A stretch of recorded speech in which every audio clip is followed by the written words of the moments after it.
গ্রামের প্রাইমারি স্কুলের পিছনে ছোট্ট মাটির ঘর। সুনীল আর তার মা থাকে সেখানে। অভাবের সংসার, কিন্তু সুনীলের পড়াশোনায় খুব মন। সামনেই সরস্বতী পুজো, বসন্ত পঞ্চমী।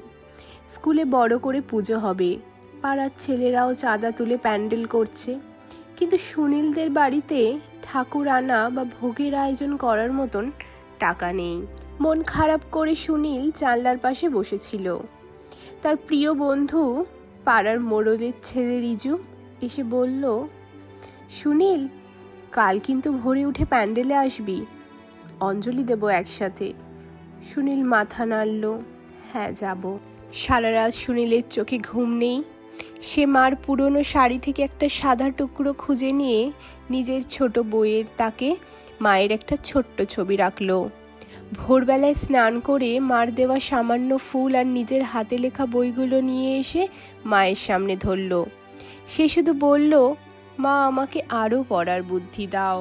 পরদিন স্কুল থেকে ফেরার পথে রাজু তাকে প্রসাদ দিতে এলো। দেখলো সুনীলের ঘরের কোণে ছোট মাটির প্রতিমা না থাকলেও টেবিল জুড়ে বইয়ের স্তূপ আর সরস্বতী মায়ের প্রতি অকৃত্রিম ভক্তি।